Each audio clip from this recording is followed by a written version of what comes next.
from Washington, D.C., yes, the nation's capital, Congressman Mike Johnson. Hey, Mr. Mike, thank you for taking time for us once again. How are you today? Hey, guys. Good morning. Let's talk federal budget. It depends on who you believe how everything is going. You tell me, you're on the ground. What do you see? What's the latest? Well, this omnibus budget is a mess. And if it passes, it will pass with majority Democrat support and not Republicans. And it's a real shame, Robert, because, you know, the voters sent us here with a mandate, I think. We have control of both houses of Congress. We have control of the White House.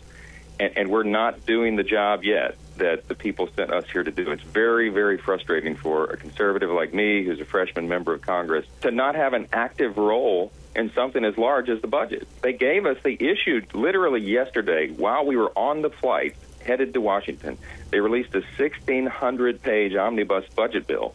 And if you look at all the addendums and the notes that go with it, it's about 3,100 pages. And we're supposed to vote on it today. I mean, it's not even possible to go through that bill and adequately, you know, dive into the details, be able to debate it, add amendments and all that. None of that is possible. Is that by design? Is that by Speaker Ryan's design? Listen, I'm struggling with that. I don't know who's to blame for it. I do believe that we have to do this better, and the way that the founders designed this process to work, the way that it's supposed to work, is in this modern era, we have 12 separate appropriations bills that deal with different areas of the federal government. And we're supposed to be able to go through and discuss and debate and add amendments and go through the process where every member has a role. I was sent here to represent 760,000 Americans. They should have a voice in how we spend their taxpayer dollars, and we don't, the way this system is set up. And so the president's made a commitment, the leadership says they will, on the next full year's budget. This is just a resolution to get us through September. We're all going to be able to be involved in the process again. And I'm telling you, that better happen, or I think the people are going to revolt. The description used in a number of media outlets was that the Democrats, because they seem to have won, if you will, the budget negotiations, says the Democrats are spiking the football. My first thought, considering the sources of those reports, was that the Democrats and the mainstream media have defined victory and are declaring it. But then I see that in the budget there's still Planned Parenthood funding, sanctuary city funding. There's no money for a border wall. Am I wrong about in being as disappointed as you seem to be, huh? I'm very disappointed. You're right. All those things are included. This is a $1.18 trillion discretionary spending bill, and it does include funding for Planned Parenthood. There's nothing for a border wall or reliable border security. There's no sanctuary cities crackdown. It continues funding for Obamacare and Obama's amnesty executive actions. It increases subsidies for renewable energy. I mean, it would expand the federal government further and increase overall spending because it allows for spending above the statutory caps that the Congress voted on in 2011. It's a monstrosity.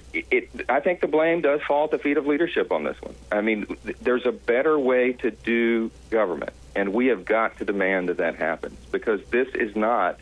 There's no accountability here. There's no allowance. There's no possibility even for conservatives to have a voice in what this budget is, and so therefore they're not going to get any of our votes. But they're going to pass it with Democrat support. I saw in New York Times or somewhere yesterday they called this a Democratic wish list. I mean, this is not what the voters sent us here to do, and they're going to pass this, I think, this afternoon by a narrow margin, and we're going to move on to the healthcare bill and Obamacare repeal and replacement, and then the tax reform, and there are going to be the stakes for those measures just got astronomically higher because if we're not able to deliver on those things, I think our party could be in trouble. You know, I know you pretty well. I hear two things in your voice. I hear frustration, and to be real blunt about it, I hear a little more than a little anger. I am. Listen, I went around and told my constituents that we could do better, that they should, like all of us did, and the president did, give us control of this system, and we will do it better. And so far, that is not happening. Now, I am constantly I'm optimistic. I never give up. There's always hope, and I think that there's going to be a resounding a voice from around the country of disappointment and anger and frustration that you and I are discussing this morning. And I think that hopefully that results in some real change. And if not, then these are going to be the Trump first term is not going to be as productive as all of us had hoped.